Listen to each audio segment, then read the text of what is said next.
इसका मतलब है कि अगर कोई ड्राई डेंट है या फिर ऐसी जगह है जहाँ पर पेट है यानी कि शावर्ड है लेकिन प्रोटीन नहीं है, तो उसे नहीं पकड़ा जा सकता। उसे नहीं पकड़ा जा सकता, उससे एक्सपर्ट आदमी चेक करेगा। इनमें एक शेड्स आते हैं, कलर के नेम्स भी आते हैं, ठीक है। उसमें एक चीज में थोड़ा मैच मिल जाता है, लेकिन उसके अंदर थोड़ा सा क्या होता है कि जब आप बहुत ज्यादा करीब से जाके देखेंगे तो उस कलर के अंदर हल्के हल्के पिक्सल होंगे, हल्के हल्के बारीक से डॉट होंगे। एक इसे जाली भी कहते हैं, जाल कहते हैं, जाल कहते हैं। ठीक है। उस पीस के अंदर ये चीजें होंगी। बोनट खोलते हैं जरा, उसका बताएं कि वो कैसे चेक करते हैं। अक्सर लोगों को देखा है कि वो यहाँ से भी गाड़ी को चेक करवाते हैं कि मेन एक्सीडेंटेड तो नहीं है। फ्रेम कैसे चेक किया जाता है, कुप्पे कैसे चेक करते हैं? ये देखें, ये इसके जो स्पॉट्स हैं, ये इसकी ओरिजिनल फिटिंग है, ठीक है। ये जो स्पॉट्स हैं ये थ्रू आउट पूरा आगे तक ये फ्रेम तक आता है, और ये ऐसे ही सारा जा रहा है। ठीक है। अब सपोज कि अगर ये पीस डैमेज हुआ है या ये पीस डैमेज हुआ है तो ये स्पॉट्स जो है, ये स्पॉट्स खत्म हो जाएंगे। एक लेयर सी जा रही है, सील है। बिल्कुल बिल्कुल, इसमें भी ये फर्क आ जाता है। अगर ये बाद में लगेगी तो ये वाली फिनिशिंग नहीं होगी।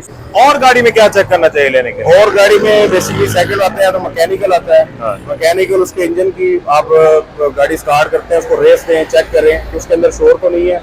अगर शोर है मीन के वो इंजन वीक है। इंजन को कैसे चेक करें? अगर उसका इंजन वीक है तो ये जो ऑयल वाला जगह है, इसको आप खोलेंगे तो इसके अंदर ब्लो होगा। अगर इंजन ज्यादा वीक है तो वो ब्लो होगा। उसके अंदर एक व्हाइट से कलर का ब्लो आएगा।